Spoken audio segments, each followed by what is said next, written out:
We at Verbal Tap, like you, are shocked and saddened by what we saw out of the Minnesota police, along with what's happened throughout the country in some just insanely, continuously sad ways. I strongly suggest, from my perspective, you go listen to Larry Wilmore's podcast, Black on the Air. He does an unbelievable 12 minutes. And if you find yourself headed that direction, Campaign Zero, where they are identifying solutions, providing research and data to organizers and policymakers, advocating to end police violence nationwide. Again, they are dedicated to data and helping solve this problem, which is police can't do this, and it doesn't take a ton of grappling knowledge to know what you saw is unacceptable. We firmly stand in a corner. Black Lives Matter, and please head to Campaign Zero if you can. And that's it for me, Kevin. Raph, I will kick it to you. You know, we've been in a really weird time. Our hearts go out to everybody who was affected at 10th Planet Long Beach, as well as the Super Rare shop out here in Los Angeles. And we're just a small percentage of what is going on nationwide. Now, granted, everybody has already been affected by COVID. Emotions are high. We were starting to tell people in private, and I understand there's a lot of discourse that's going to happen, and there is discourse that needs to happen, so that's good. Having conversations, that is good. But ask yourself before you post anything, is this who you were before the pandemic, before these events? And then, is it the person you want to be after the pandemic or these events? Because there is so much negative discourse that isn't going to get us anywhere any faster. And we have the benefit in our community of understanding a very unique thing about self-defense.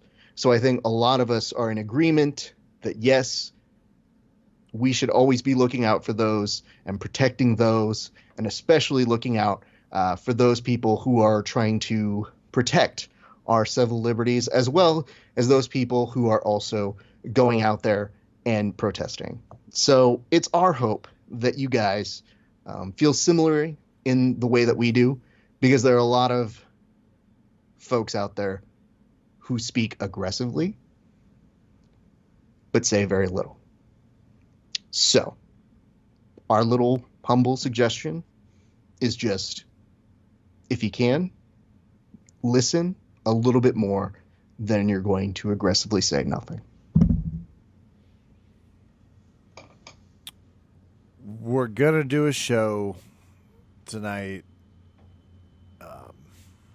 Please know we're thinking of the protesters, the cause, and the continued work to be done to fix this. It's a lot of work. Is the moment UFC fans around the world have been waiting for.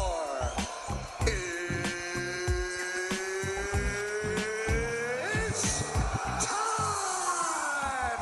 The guy who ducked me after he and I had a race for the ages of UFC 249. I've heard he was in some sort of fight with someone who's half cross-dressing just to avoid him. But we got to talk about this first. Craig Jones, how are you, sir? Not too bad. Not too bad. Just surviving the New York City craziness. What the hell does that mean? Are you just caught between like Gordon Ryan and some protesters right now? What do you mean? Yeah, basically. No, they were protesting right by the gym, so I was like dodging the citywide curfew and shit like that. Absolutely. Does it Scary. help when you're with Gordon? Can you just like walk with Gordon and be like, he's got opinions, they won't upset you? Yeah, hopefully they don't recognize it, mate. Well, Craig.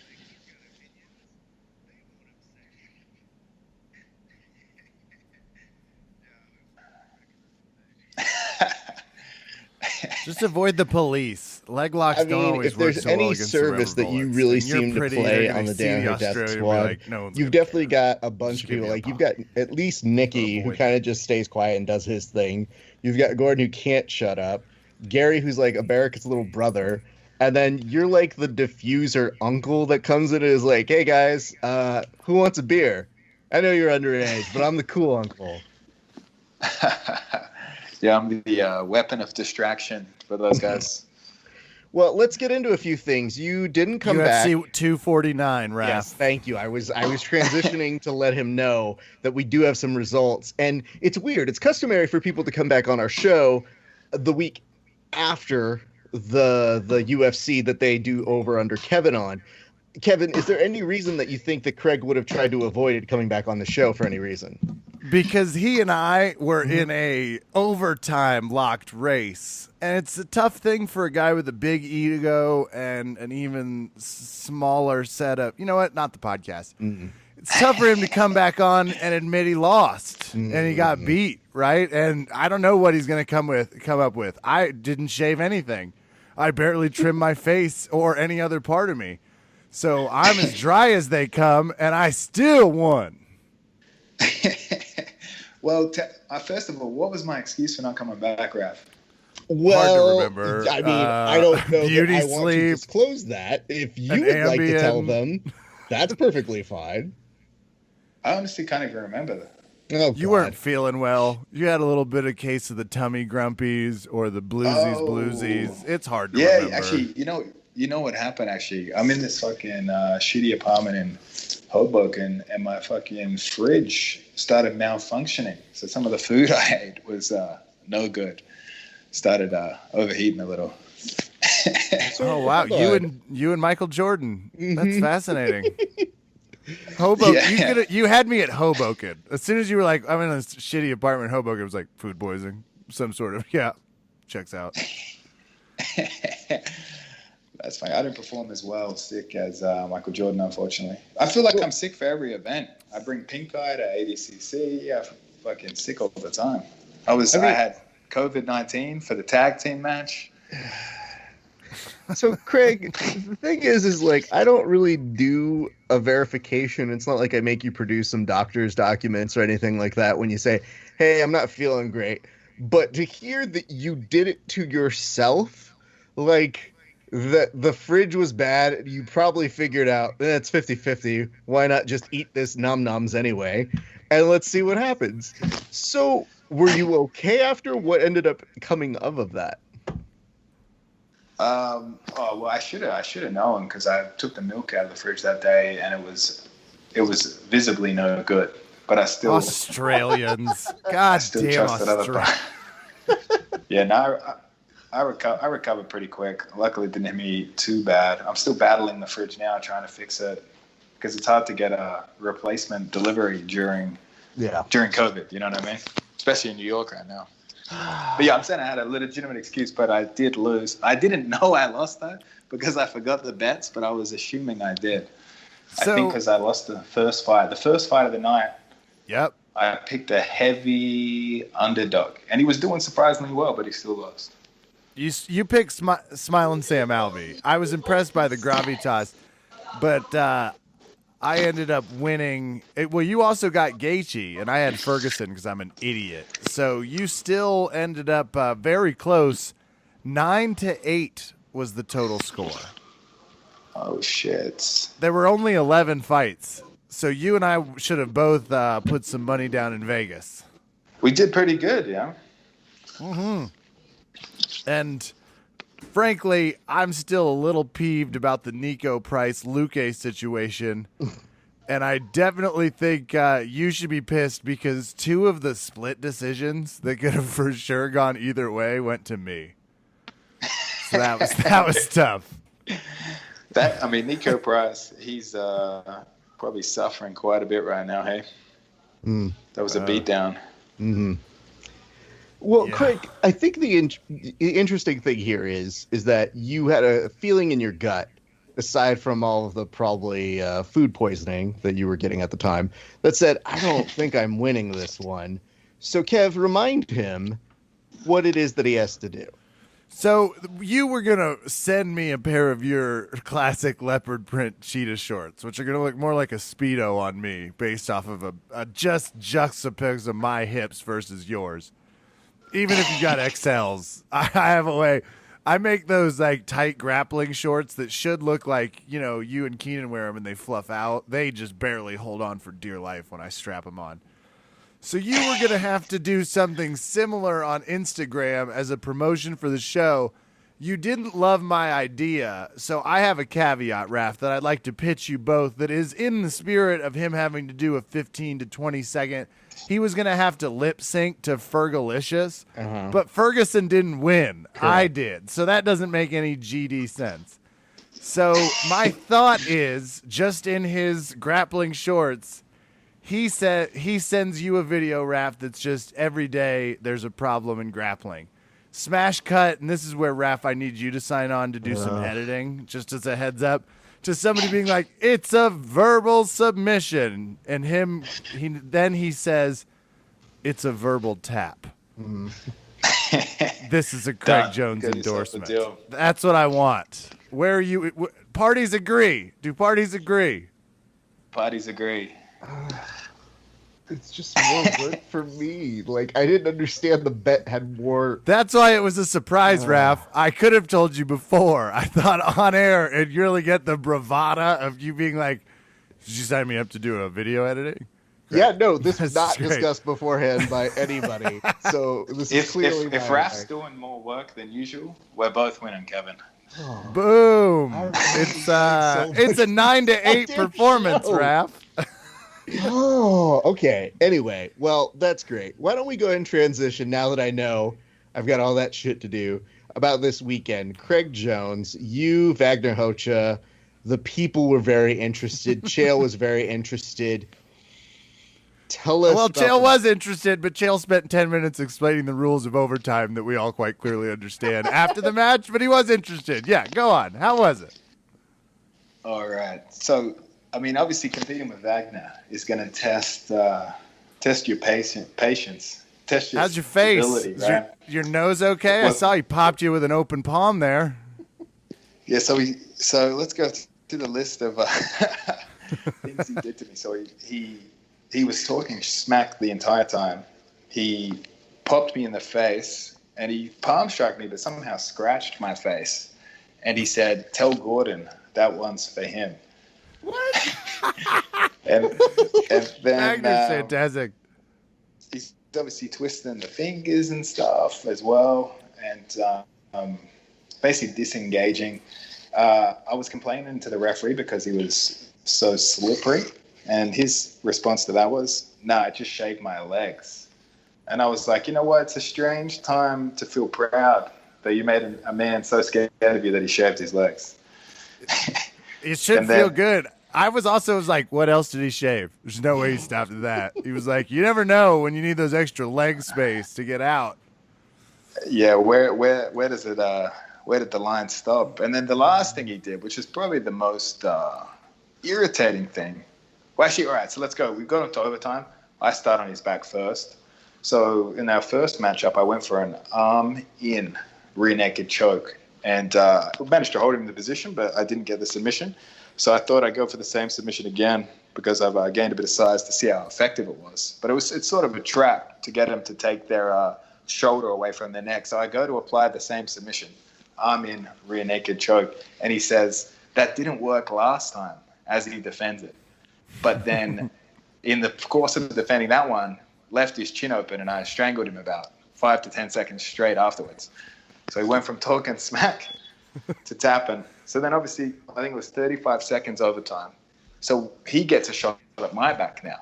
And the way it's meant to work is opponent grabs a seatbelt, but he allows you to take defensive grips on the choking hand. Yes. And that means getting a thumb inside, right? Because if someone takes a seatbelt, you don't have a thumb inside.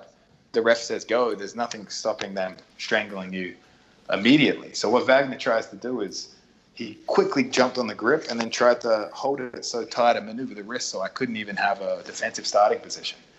So this guy just is by any means necessary, you know what I mean? So it's a disappointing match because I wanted to finish in regulation, but at the same time, It felt good to strangle him in overtime either way.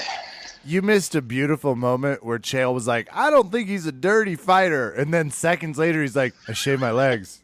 It's like, okay, well, he might be not the dirtiest fighter, I guess, but Wagner has a particular reputation for being angry and aggressive. But I have talked shit, and it has been the reason I got strangled before. Do you think it was his extra little bravado that opened him up? Do you strangle him if he just shuts the F up? Because I thought you face cranked him, truthfully. Yeah, I put the choke on pretty aggressively after that. Yeah, it's a tricky one, right? Like that whole overtime setup and stuff, and Chael saying he's not a dirty fighter. It's like, what do you think is the definition of a dirty fighter? Well, that gets a little home. It's better when he's just on his own, and he was in his dark room. You have gotten to fight. Have you? Well, hold on. You've never fought Wagner before? Yeah, we had a match back at EBI 11, so 3 years ago. I mean, you know what? The most unsettling thing about the match that left a sour taste was, like, to be honest, based on the fact that he didn't attempt anything in regulation. And in overtime, he was tapped so quickly. I more or less got left with the impression that he didn't care that much about the match. You know what I mean? Like, he showed up to just not get submitted in regulation, didn't care too much if he lost in overtime. That's the impression I got. Like, you know, if someone showed up, you didn't feel like they were actually trying to win. So I guess that's what ruined the match for me a little. Okay. There's a lot to unwind here. The first thing that I think catches my attention is, I don't know if people knows about you or have seen you at events, but you're usually pretty chill. You're talking to people. I'm guessing you're not really making conversation or short talk with one Wagner in the back, because there's not a ton of people there. No, they split us up into locker rooms, and he kept his door closed, didn't come out to watch any of the other matches. Okay, so then afterwards, I did see him at least kind of embrace you, which is like loose defined for Wagner as kind of like patting you and being like, it's just what I do. Good to see you, Craig. Did you guys say anything afterwards? Was there any exchange? Because the last time we saw you in a video exchanging with somebody, it was learning about the foot and how it gets broken. So it's a very different sort of ending.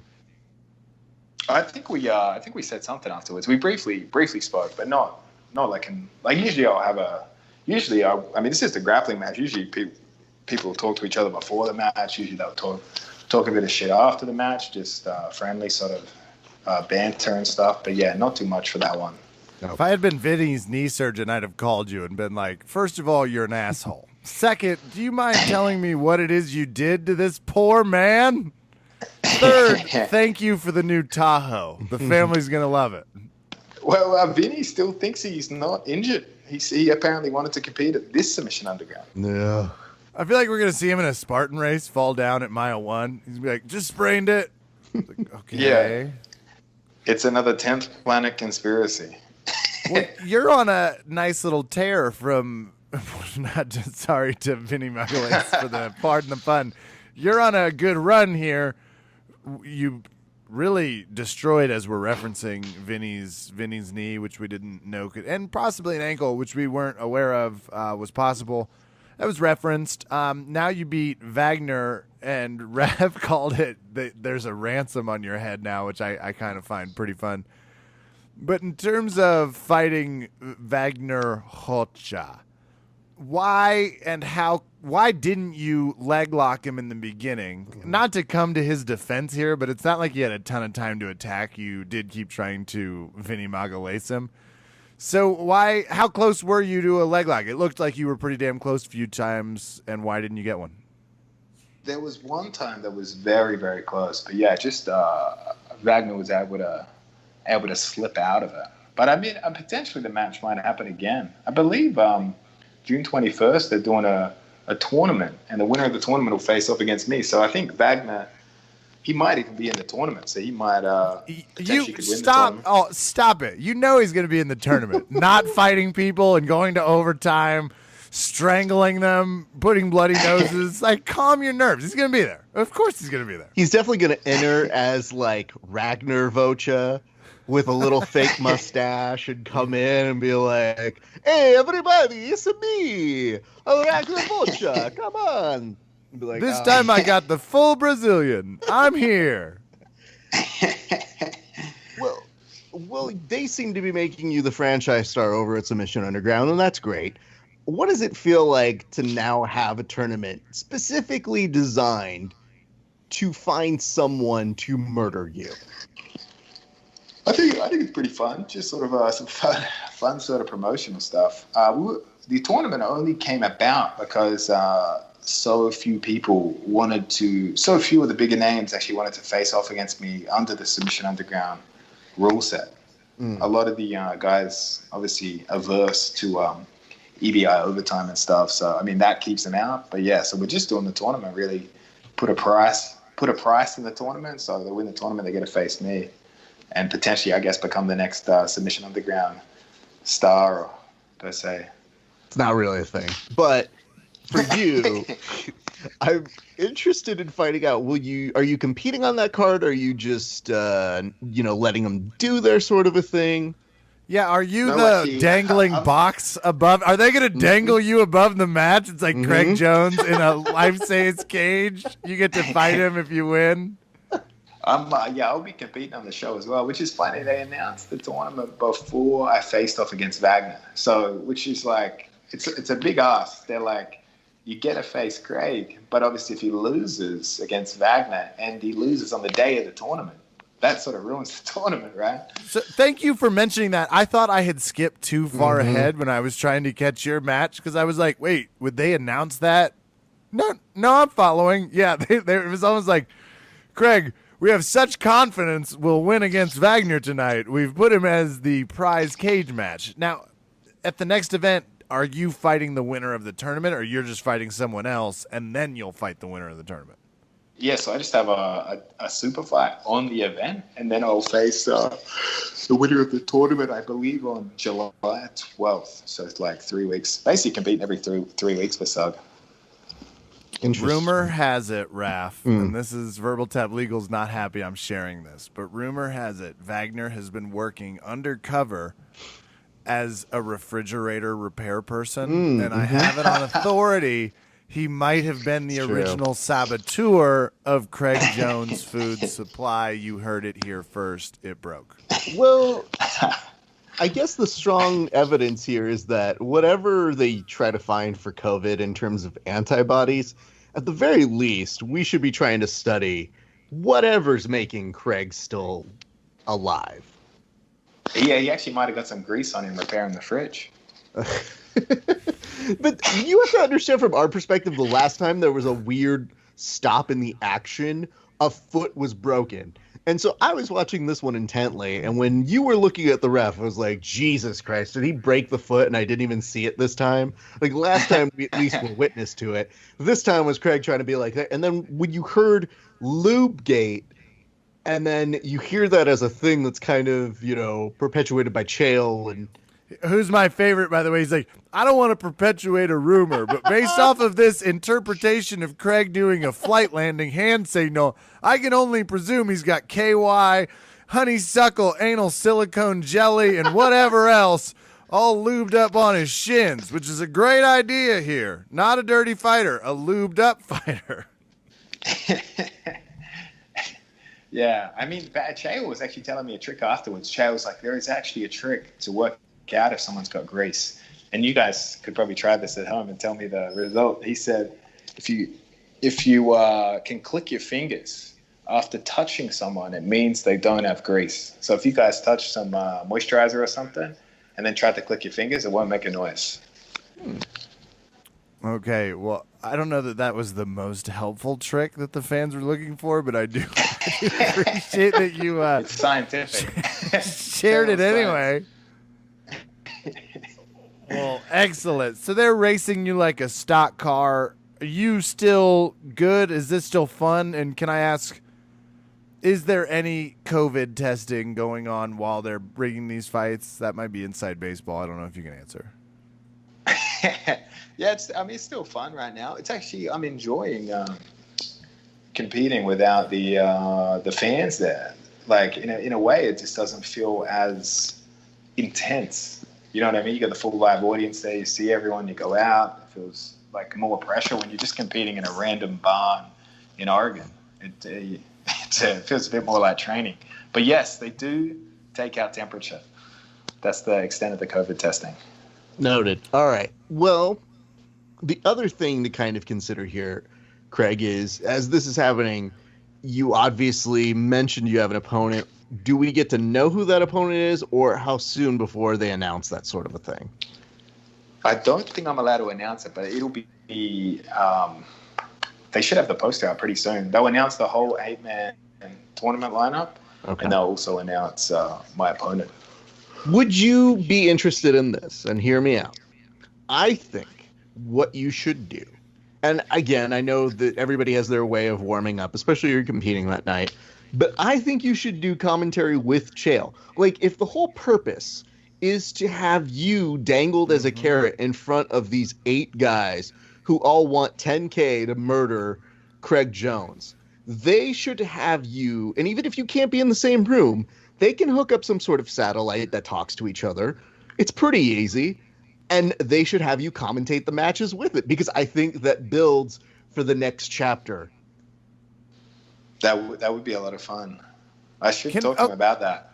Can we merge ideas? Can we still dangle him in a hamster cage above everything with a mat so he can warm up, but we get him a headset?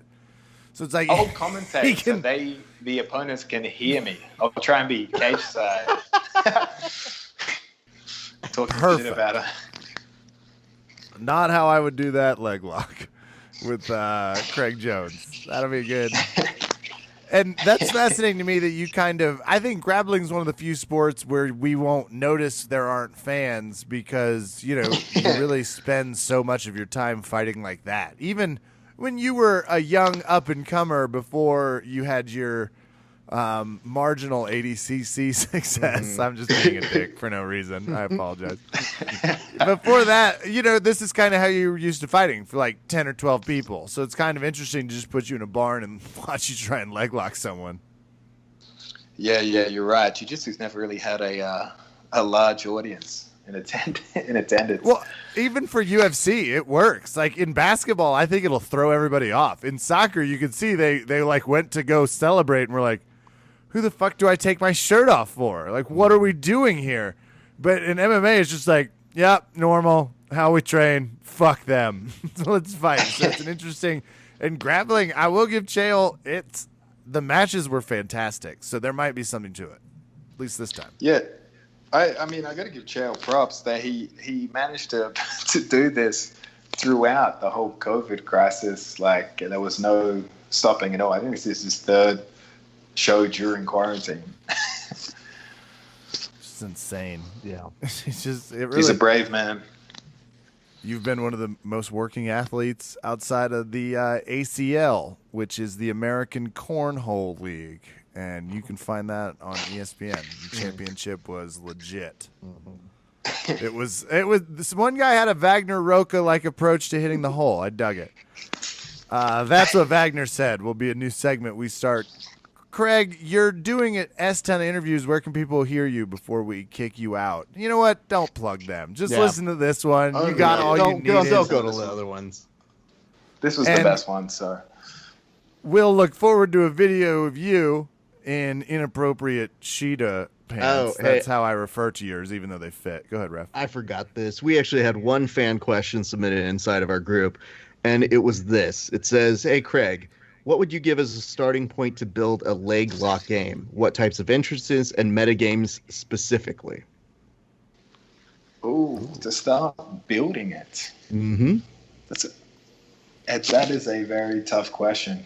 I would just try and find entries based off of the regular guards you already play. Like if you're very good at, say, De La Riva guard, I wouldn't start looking at butterfly guard for your entries to the leg lock game. I would try to get good at the entries from the positions you're already good at and then start working new entries. So I would say work entries from your favorite guard, practice how you would finish from those entries and then build a more well-rounded game from it.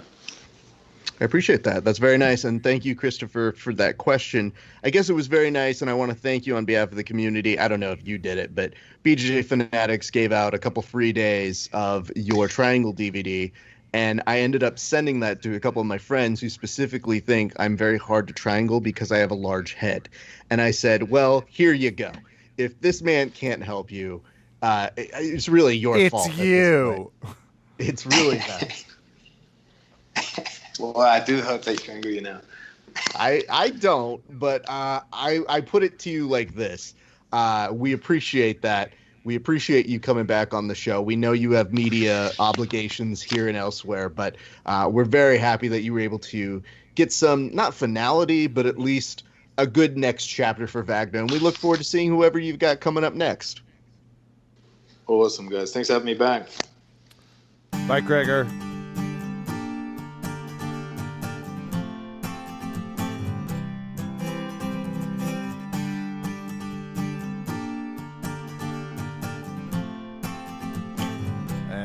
Not happy that you brought someone on that could physically dominate me in every way. Don't enjoy it. Well, it's embarrassing in the way in which he can really hurt you, Kevin. I've yet to roll with this young man. It's embarrassing in the fact that this kid is half of our age, something like that. He's definitely one of the promising upstarts in all of grappling and all of jiu-jitsu. Him and his brother and Cody and all of those guys holding it down for Texas. He is one of the most polite individuals, which makes me wonder, will he keep the politeness when we turn on the competition for over-under Kevin? I don't know. I'm willing to wager he might step out of that little cocoon of niceness to just kind of give you a little bit of an edge. We might see the edge of one William Tackett. William, how you doing, sir? Doing great. Doing real well. Just got done training. Yeah, it's been a good day so far. Really looking forward to the commentary with you guys. Oh, well, we're happy to have you. Obviously, you've been on Grappling Hour before. You were a wonderful presence there. You, your family, it's always fun running into you. You are one of the most game people in the entire world. However, you've yet to meet my co-host, Kevin. Now, Kevin, what's your first thought whenever I say the name William Tackett to you? Sheer anger. So okay. Just visceral dislike, and I'll tell you why. And this it's not about jealousy. It's not about jealousy of work ethic or talent. It's about the fact that I'm angry he's better than me at such a young age in so many GD ways. And you just parade him out here like he was great on the Grappling Hour. Big deal. I guess I'm supposed to compete against him in some picks. But I'm also, I will say, trudging through that, I guess you could call it jealousy, is the severe intrigue on how he feels like he got to spark this passion for BJJ. Because to me, when you're that young, it has to be an extra difficult asteroid that hits. So there are my feelings. I'm a mixed bag of emotions, and that's not the wine talking. It's the jealousy. Fair enough. Well, I'll try to take that as a compliment. Thank you. And so the polite trash talking begins. William, here's a quick question for you, bud. I've seen nobody put your name quite like a bounty for murder, like I have Third Coast Grappling. How many different ways have they come up for a game show of let's kill the Tackett brothers? Are there? I mean, they've done it for me and my younger brother, too, because, right before quarantine hit, he was supposed to fight 3 guys in a row with, no rest. And they really like, putting us out there and, I guess, trying to see us get beat up. So it's fun. I like it. I like the extra pressure.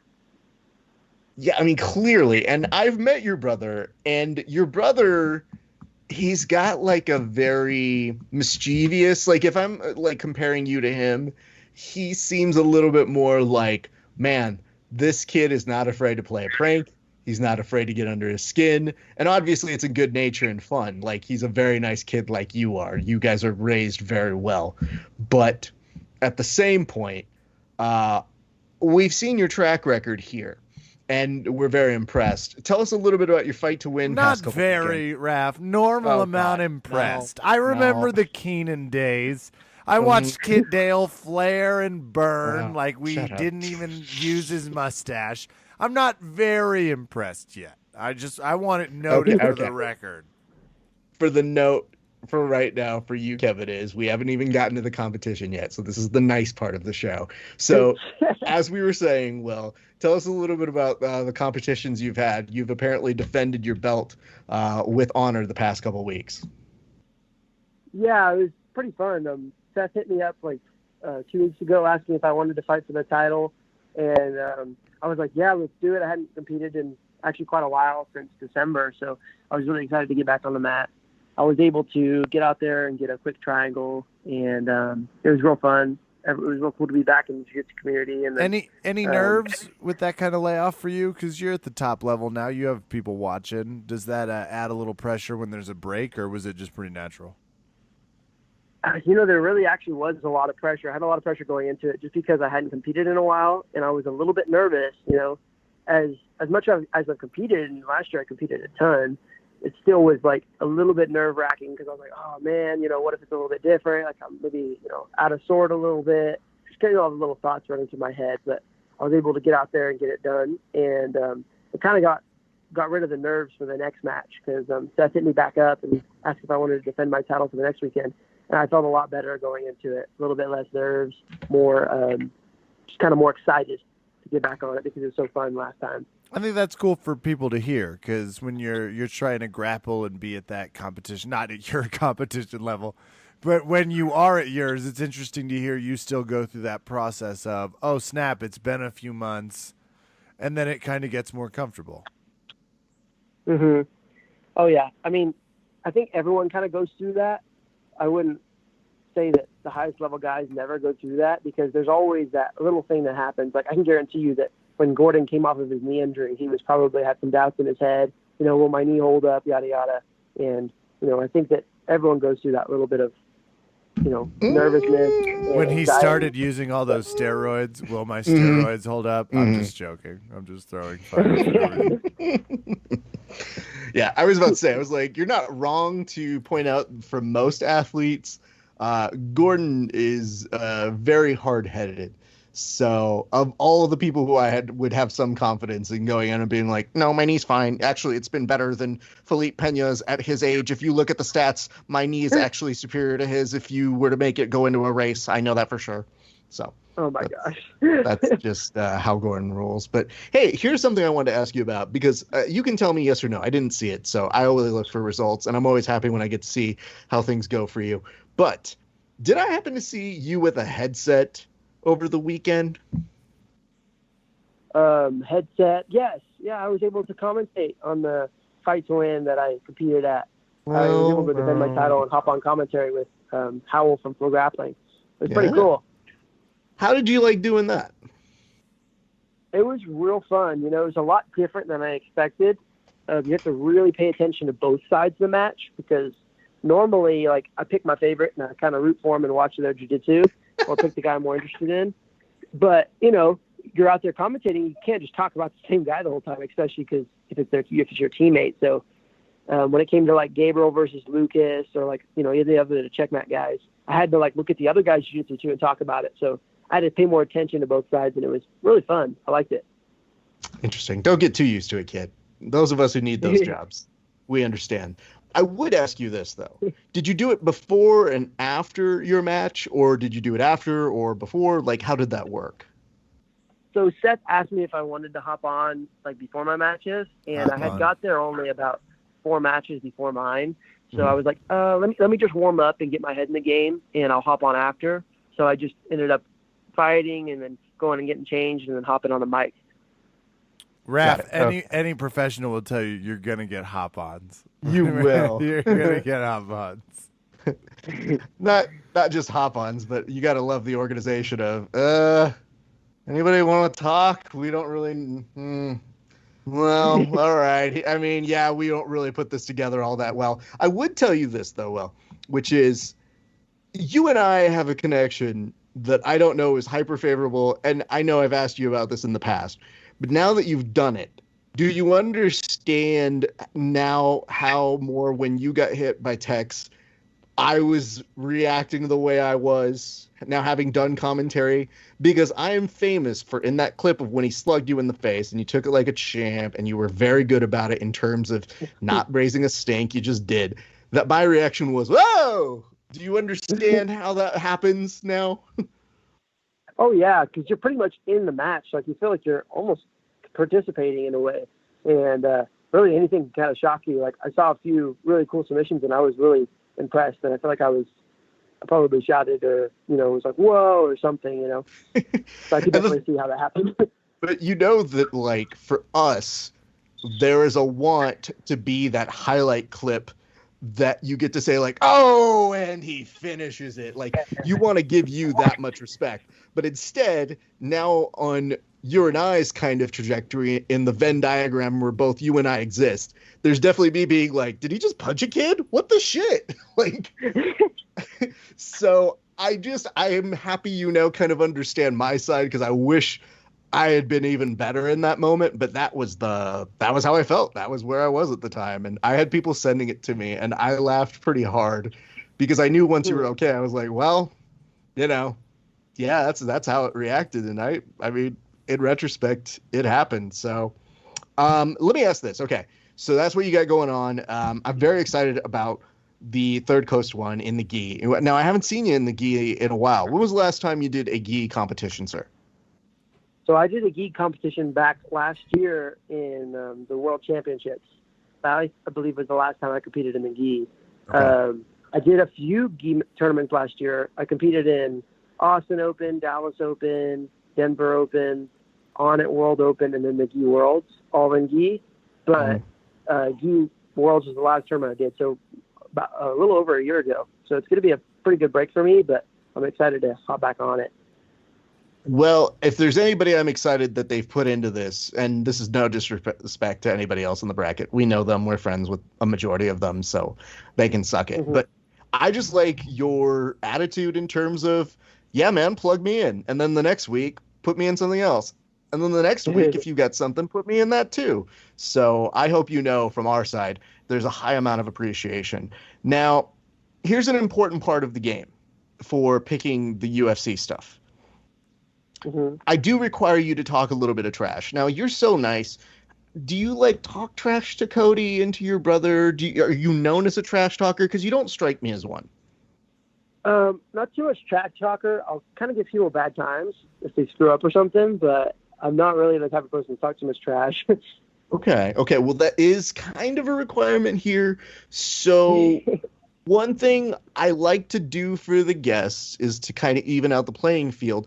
I figure Kevin knows a lot about you. You might not know a ton about him. Are there any questions you'd like to get for cross-examination or intel that might help you to be able to talk trash when the moment arises in about 10 minutes? How long have you been training? 12 years. No. 12 years. 12 years? Okay. So you've been training a year longer than I have. That hurts. How old are you? 34. 34? Checking Okay, my where are you license. from? I am from a place just past Paradise, 45 minutes south of Kansas City on the Kansas side of the Missouri border, Spring Hill, Kansas. Okay. All right. I live in Denver now. Trash talk at all, but I live in Denver now, so that can tell you something about my political views and habits. And as you said, you won the Denver Open. It's like, damn it, I got to throw a grappling after party, obviously when we can all hang again. But I need to become known as that in Denver, Raph, and I think the Tackett brothers are how I do it. If you are throwing a after party, I'm not saying cut them off. I'm just saying keep an eye on the food intake from the Texas boys. Are you kidding? That's how I'm going to get them drunk on an interview. Oh, it's my going to be God. like, all you can eat pizza. Everybody get here. I've got a whole plan. Well, I think the thing Is that weed on the table? I wouldn't know. I wouldn't know. I think the thing that made me laugh the most was, when Tackett was all the talk of the town, that BJJ Fanatics Grand Prix. I walked down. I want to make sure he's okay because I hadn't seen him yet. And I think he was looking at me, and I was like, "Hey, man, how are you?" And he's like, "Raph, can you believe how much food's down here?" And I was like, "Yeah, I can. I'm glad you're okay. The kid must be just fine then." And you and your bro and Cody and all, you put a hurt on it. So I was impressed. I will tell you that. Yeah, we're big eaters. We eat a heck ton of food, so that's something that we do good besides jiu-jitsu.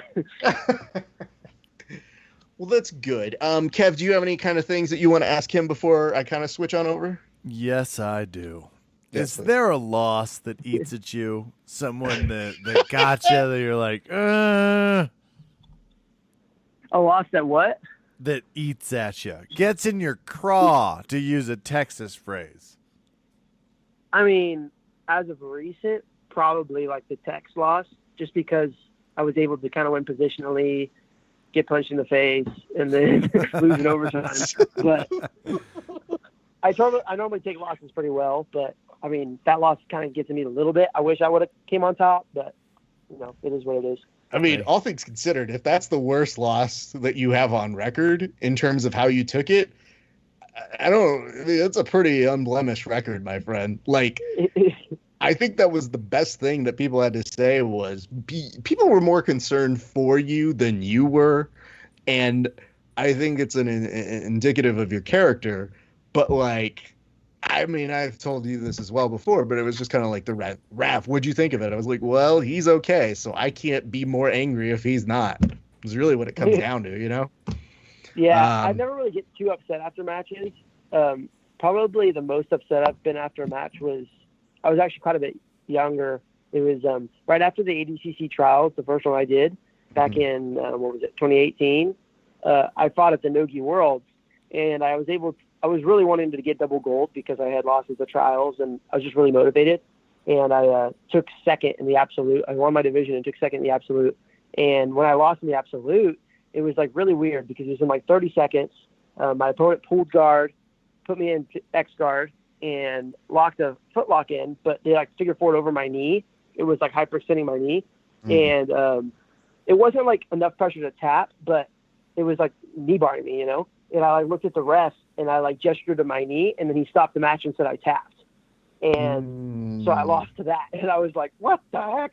And that's when I was kind of a little bit more upset. But I really perfect. Cool, just for the sake of the crowd, Yeah, no, I appreciate that. Kevin, there's a part of me that thinks that like his version of losing it is like violently taking the cap off of a water bottle and tossing it on the ground. Like that's his Bobby Knight angry celebration. Like, how dare you? And then like he throws it on the ground. He goes, I'll go pick it up. I'm sorry. Yeah. I didn't get out of him, I punch homeless people when things don't go well, but I did get a nice glimpse of something, and that's helpful. That is helpful. Well, let's do this. Why don't we go transition to the game of Over Under Kevin? And now it's time for the thrilling installment of Over Under Kevin.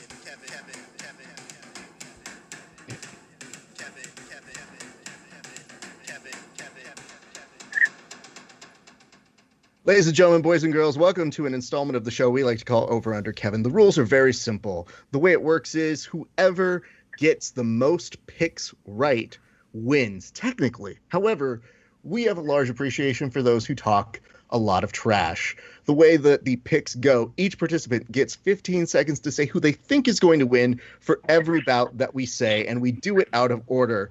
And again, just to let you know this, no pressure, Will, but we did recently have Craig Jones on here, and Craig Jones famously did lose to Kevin. So I guess what we're asking you here today is, can you be better than Craig Jones? Kevin, do you think he's got it in him? I already named myself the Leg Stealer. I'm about to consume the Cheetah persona and take over all of Craig's success. William Tackett is just the next successful grappler on my list, Raph. Will, do you have a response to that? I think that I can win. I normally observe fights pretty well, so. Uh-oh. Really? Can I tell you what I named you on my tracker? What's that? I named you He Can't Tack It. So deal with that. Pun burn. So stupid. Well, let's say this. You guys get 15 seconds to say who you think is going to win. If I so deem it, 15 seconds of rebuttal time. I think we're ready to go ahead and start. We always go out of order, but we're going to start with Kevin. 15 seconds on the clock. Who's going to win the middleweight bout between Ian Heinz and Gerald Meerschaert? Go. First of all, there's no name that brings me more immature joy than Meerschaert. It's the funniest last name. But I got to go with Heinz. This is a celebration of the favorites and people that are a little shorter but angrier. Okay, Will, I've got 15 on the clock for you. Who do you got? I'm going to say Ian as well. Heinz. Okay. Is there any particular reason you're going to go ahead and take the same pick that Kevin's picking here? 15. He's 13-3. He's really tough. I'm just going with him. Kev, this is very weird. He's going by records. Do you think he's relying on MMA math a little bit too much to begin? I'm a little nervous because Meerschaert has a 5-inch reach advantage. His last name is Meerschaert. And did we mention his name ends in Shart? I don't know. I think it's like analysis can be more than what meets the eye, I think is the important note. Fair enough. Well, we're going to go to another bout. This one is a couch weight bout at 150 pounds between Evan Dunham and Herbert Burns. Will, you got this one first.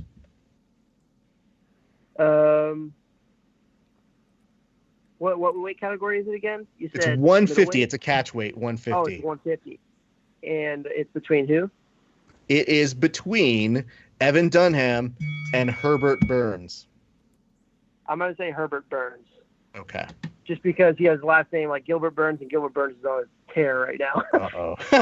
Kevin, 15 for you. Yeah, 10-2 versus 18-8. So this is one of those moments where no way my man did the math on the southpaw.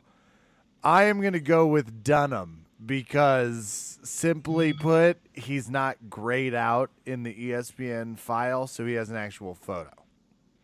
Yeah, I will say this.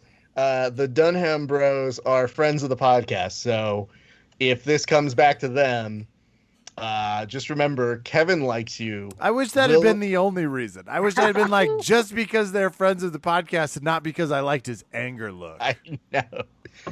So just to let you guys know, because I have to do that in case I go back out to train in Vegas anytime soon. Anyway, bantamweight. Eddie Wineland versus Sean Sugar O'Malley. Kevin, you start us off. 15 seconds, go. I don't exactly know what I'm supposed to do with this fight. There's certain fights that's like, wait, what? And this is one of them. Wineland is a fantastic fighter. He's not in this league. Not in this league. I'm going with O'Malley. Largest chest tattoo rules. That's a rule. All right. Will, what do you got for us on this? I'm going to go with O'Malley, too, just because he's undefeated, and he's got a really cool haircut. He did change it. It is like a rainbow-themed colored hair, and I will tell you this. It actually works for him. Raph, I didn't know many people can pull that off. Go ahead, Kev. I'm looking at William Tackett's Instagram. Will, are you ever going to do some cool hair? Is it just marine cut for you for life, or are we going to get like a fun hawk with some pink highlights? I don't know if I'll ever do like pink highlights, but Cody and Andrew are trying to talk me into like we're going to all bleach our hair for the trials. I don't know if I'm going to do it or not, but they want me to. So you might see that. Any chance we can really pool our resources and get each of you the same letter in your head or some sort of just don't limit yourself to just one color, I guess. You guys keep the idea flood open. I don't know. Maybe we'll do like all green hair or something, just something stupid. I don't know. But it sounds like that was right after the tournament. That sounds like it was a no, Raph, to will we do something fun? Well, yeah, I don't know. I mean, I'll tell you this. There is some statistical evidence that those who get a dye job do perform better. So I would say they might not be in the wrong in terms of it. I am intrigued to see how it plays out, as I am intrigued to find out who wins this middleweight bout between Charles Byrd and Maki Pitolo. Will, you got this one first. Middleweight. I'm going to say Charles Byrd. Is it Byrd? Is that how you say it? I guess. I mean, listen, I just pick away how I want to say it, and I say it. I'm going to say Charles Byrd. I mean, he's normally a bigger guy. He's around. I think he walks around a little bit bigger than Maki Pitolo does. They both have like a significant amount of losses, but I think that Charles Byrd will come through for that one. Kev, are you going to let a significant amount of losses come and affect your ability to pick these correctly? I would never let losses dictate my next pick because I believe that our losses don't define us. If Tech slapped me, I'd call him Cali and find a new route. It's about PR. I'm going with Pitolo. Clear member of the Mafia, deep down the pectoral tattoo. Whole package, baby. Whole package. Kevin, let's stay on that right now. Let me see on this one. I got to double check to make sure. You are going to have 15 seconds to tell me who's going to win this welterweight bout between Neil Magny and Anthony Rocco Martin. Go. Don't need any time at all. It's going to be Magny. The man's a Colorado icon. He brings his brown belt, his gi, and his anger to gyms nearby. Trains, humbles, stays hungry. Colorado's own Neil Magny. Fantastic. Will, what do you got for this? I mean, I would pick Neil as well. If he's a brown belt in Brazilian Jiu-Jitsu and he's a local guy in Colorado, I'd pick him. I mean, I've trained a little. I've been up to Colorado before, and I really like it up there. I'm going to pick him. Question. Have you trained with Neil Magny before? I haven't trained with Neil Magny before, no. Interesting.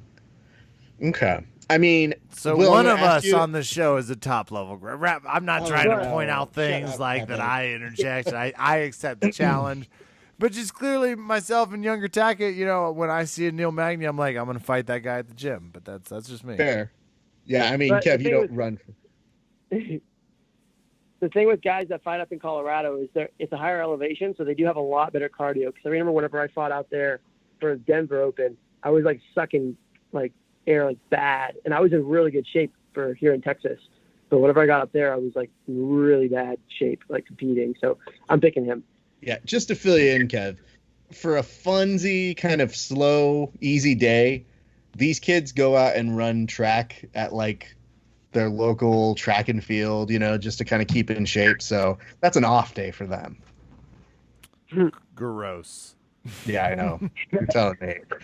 Although we usually do get updates on who went first, second, and third in it. So that's always interesting to see. I will tell you this, though. This is the 30-second prompt. And, Will, you're going to lead us off on this one. It is the co-main event. It's Rafael Ascal versus Cody Garbrandt. Will, who do you got? 30 seconds. I'm picking Cody Garbrandt because I met him at the On Invitational, and he's actually a super cool dude. I like him. He's a cool guy. I'm going to vote for him. He has had some tough losses as of late, but I think he's going to make a turnaround. Kev, my question for you, have you met either of these people, and will that make your allegiance your vote?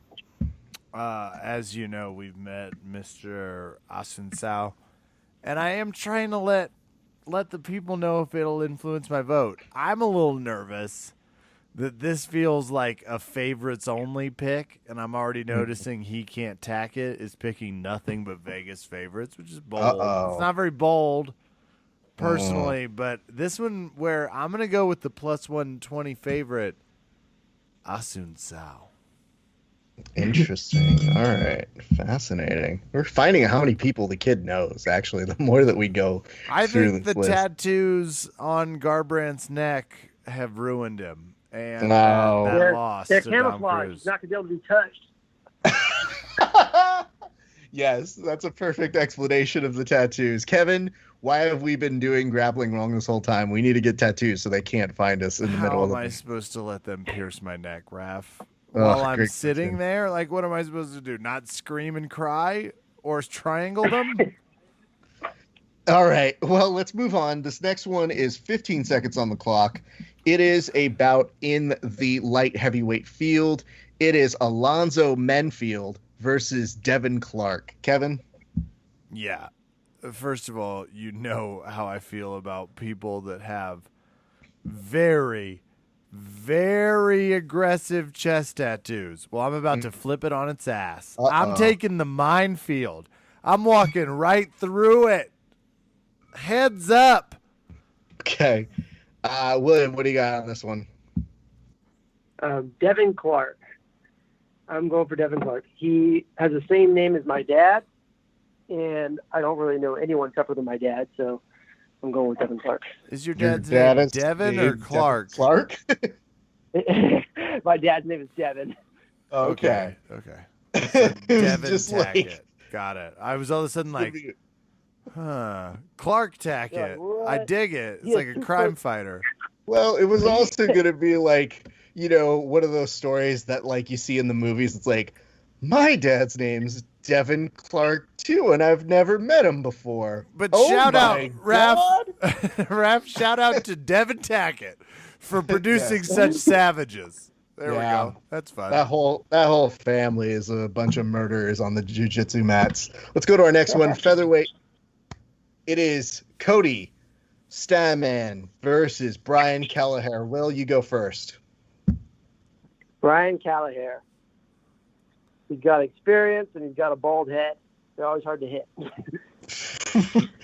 I will say this, for never playing this game, William has maybe the strongest command of how some picks are made on this show in a very, very short amount of time. Kevin, would you not agree on that part? There's at least 30% of me that's impressed by the speed and confidence at which he yells a name. And if you can do that, you can basically be a senator in this country. So, yeah, I will say early impressed. Well, thank you. Well, who do you have on this one, Kevin? Well, I'll tell you why William Tackett's a fucking idiot. And this is a great fight where it's just such a good example. Stamen has more abs than I think this podcast has years in existence. And this is a clear example of pick the fighter with more abs. I'm going with Cody Stamen. Fair enough. We're going to go over to a flyweight bout. This one is, Kev, you do this one, 15 seconds on the clock to say, does Alex Perez win or Jussier Formiga? Yeah, this isn't our friend Alex Perez, right? The jiu-jitsu practitioner? No. But he is a friend of the show. I didn't think he was 5'6" and 125 pounds, but I wanted to make sure before I made this pick of Formiga. It sounds a little like cheese. Couldn't help but pick it. That's the fat kid in me. Got it. Will, what do you got for this one? I'm going to go with Alex Perez. Do you have I a just think particular that's a- reason why? Not exactly. He's got a real cool, honestly, a pretty cool name. Okay. Yeah, I don't know too much about either fighter, so I'm going to go ahead and go with Alex Perez. Bold.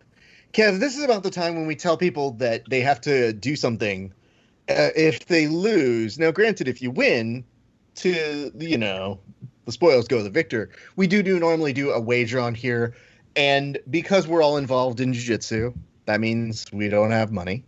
So we don't make them financial wagers. But Kev, can you give some examples of wagers that have been made in the past? Absolutely. I owed Brandon McCatherine from 10th Planet a song. Delivered, by the way. I still owe the video, but he got the song. We've exchanged T-shirts with some people. I just had... Well, Craig Jones demanded I do a PSA about something in leopard print shorts, and now he has to do it. Ha! So there's your ideas. It's basically like a social media shaming type situation, or just a creative outlet. So, Okay. Will, we normally defer to the guests. Now, without saying what it is, if you have one in mind, do you have a bet in mind? A bet? Yeah, like a wager for this. Because don't worry if you Like don't. a wager? Like- Yeah. For the loser? Like what they have to do, or for like the winner? Well, I mean, usually it's either or. But we usually place emphasis on the loser having to do something. Now, granted, the winner's gotten like T-shirts before, like we said. I don't think you have any merch that I'm aware of, but yes, like Craig Jones lost, so now he has to do a PSA on the behalf of the podcast. So that's usually about what we do. Something that it usually goes on social media or some kind of nonsense. Now, here's the good news: you've got 3 more fights to figure this out. But we'll come back to it in a second. Just start thinking about it as we go to our next fight, which, by the way, you're going to be the one picking. It is a bantamweight bout between Aljamain Sterling and Corey Sandhagen. Who you got? 15 seconds on the clock. I'm doing Sterling. I really don't know too many Corys that are super, super tough. And Sterling is Sterling Silver. He's rock solid. I'm going with him. Okay. These are very, very easy to understand terms. I will say, Kev, does his hatred of Corey sound a little close to insinuating that somebody named Cody is not a tough human being? I'm just going to put that over to you, Kev. 15 seconds. I'm not trying to draw a family rift here. I'm trying to stay perfectly impartial, but he stole my Corey argument to a T. I couldn't agree more. Can't trust a Corey.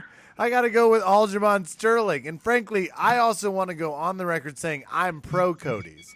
Obviously, right. William Tackett isn't. Obviously, he has some things with people with the COs, but I'm pro Cody, anti Corey. And I couldn't agree more with his Corey terms, though. They cannot be trusted, Raph. They can't. Most of them are balding and small.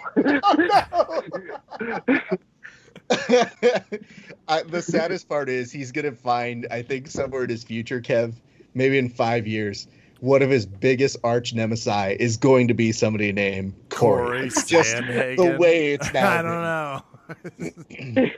For sure, definitely. Like him at ADCC in the future is going to be him versus the next generation of somebody named Corey. So just keep that in mind, everybody. It's going to be somebody's kid named Corey. Here we go. Featherweight bout. Alex Caceres versus Chase Hooper. Kevin, you start us off on this one. Yeah, you would flip back and forth. And this is tough because you know my Bruce Leroy love. But I'm going with Hooper. I picked him in fantasy football when he was with the Atlanta Falcons. I'm going to stick with him now, even though I think it's just a coincidence. It's Hooper for me. William, what do you got? What was the other guy's name again?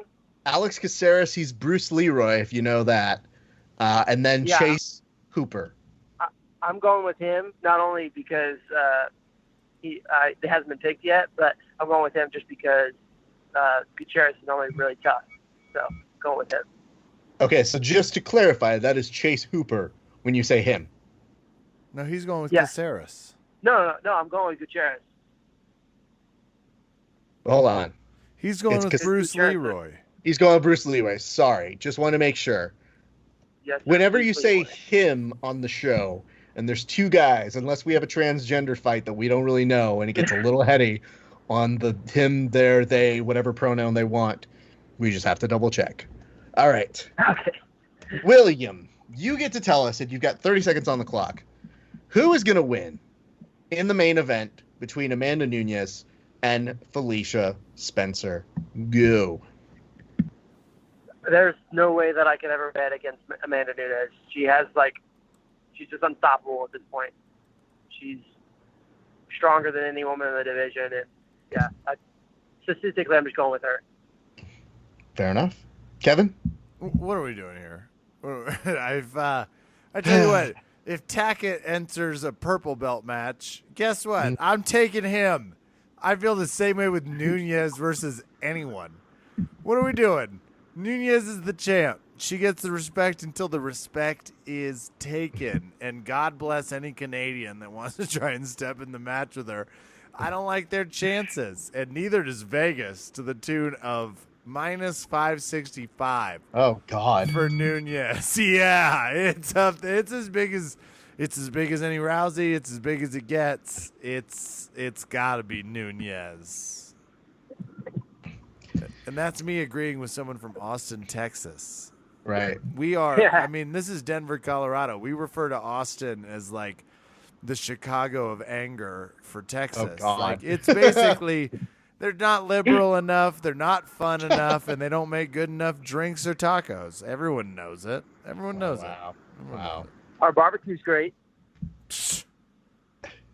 Yeah, fine. No, I actually, it's really difficult to talk smack on Austin. I'm finding a way, Kansas but City it is can't difficult. talk about good barbecue, Kev. Oh, we'll talk about good barbecue, Yeah, but Austin, great damn barbecue. it, Torchies, those trucks, the different. One of my favorite drinks I had in Austin, Texas. There was a place near my hotel that had the frozen mojito, and it's like, I'm just gonna live here. This is where I live now. Such a great place. Well, just to let you know, William, the way this works now is in the event there's a tie, we usually use performances of the night. They give out 2 of those. It's not submission or knockout. It's just 2 performances of the night, usually, and then 1 fight of the night, usually. So, 4 performances of the night. I'm going to ask Kevin first, then I'm going to ask you. Kev, what are your 2 performances of the night? Yeah, Magny and O'Malley. And it feels really good to say them back and forth because it feels a little bit, maybe, I just like the alliteration. Magny and O'Malley, and then for fight of the night, I got Nunez. Nunez and Spencer. Okay, who do you have for this? Who do you have as your 2 performances of the night? I'm saying Eddie Winland and Sean O'Malley for performance of the night, and fight of the night definitely with Amanda Nunes, just because she always comes out brawling from the gate. Okay, so you're really banking on Magny versus Weiland in terms of getting the performance bonuses between the 2 of you. Oh, yeah. All right. Well, we gave you some time to think about it. Do you have a bet in mind, young William Tackett? I'm thinking maybe like a workout bet. Maybe we could, if someone loses, they got to do like an extra workout or something. Raph, may I? This Yeah. is just, if he loses, he has to invent a jiu-jitsu move called the verbal tap. Fair. The verbal tap? Okay. You just have to demo it, 20 to 30 seconds. I mean, you're the pro, but that's my thought. I mean, I'd actually enjoy doing that. I don't know if that's really much losing, but Hey, well, do it on one of the brothers, and we'll call it even. And if we lose, I'll do it on the little brother. If we lose, I'll do a very critical ESPN like hot take explaining William Tackett is better than Keenan by every measurable statistic we have. You definitely have to do that. That'd be hilarious. It'll be a minute. It'll be sincere, and it will upset Keenan, just so everyone's aware before I do it. Do we have an accord, young Tackett? I'm sorry. My phone kind of cut out for just a second. You're good. We're just asking I'm if using you old agree to the pirate term. language. Do we have an accord? Yes, we do. Excellent. So here's what we're going to do. We're going to put a pause here, but it is customary for us to always invite the guests to come back next week after the fights. So would you be willing to come on the show next week to talk about, obviously, how things went over the weekend and also about the fights that happened over the weekend, sir? Yes, let's do it. Beautiful. And All right. Go ahead. I'm not going to be coming back losing. I'm definitely going to be. All my picks are definitely winning this time. Okay, can we level with you right now? You found your own way of making over-under Kevin work for you, and we appreciate that because I was concerned. I wasn't sure if you were going to talk a lot of crap to Kevin. And, you found your way to do it. And we learned some things about you over the time, like where the hell is his hatred for all people named Corey? Kevin did not know that about him when we started the show. I mean, it was in an agreement, though. We both agreed that those Corys are a little bit softer. This is just, it's inviting the jiu-jitsu gods to build someone that's going to be like the next Gordon Ryan as like a weird Frankenstein version of like, I'm Corey. So, props to you for that. Kev, do you have any departing words before we let this young man find his way out? Yeah, in back-to-back Instagram posts, you have you curling up next to Captain Crunch, peanut butter, Oreos, and Doritos. The very next photo, Raph, is him doing pull-ups. Yeah, I know. On behalf of all things science, logistics, and calories, Go F yourself, sir. We're jealous and we're angry. And those pictures in consecutive order, I was like, I love his jiu-jitsu. I don't have to like him. I'm just jealous again. I'm kidding. Well, touche. No, you hold on to it and keep fighting, sir. We have a lot of fun watching you. Thank you. Yeah, this is fun. Well, William, I got to tell you, man, we're super thrilled for you to make it back on the mats this weekend. You always provide a great highlight to any show you're a part of. I know the good folks over at Third Coast Grappling are excited to have you and always your family on their cards, but we're very excited that 8-Man looks dope. I'm glad you're throwing on a gi, and then I'm glad the next week you're at Jits King for their 16-man tournament, which also looks like a huge thing that's going down. So we're very, very excited for you, young man. But we were so stoked that you were able to make some time and chat with us today about some fights, man. Well, thanks. Yeah, I'll do my best this weekend and the next weekend. I appreciate the support, and thanks for having me on the show. It was a lot of fun, as always. I love the Verbal Tap with you guys, and it was great. Thanks.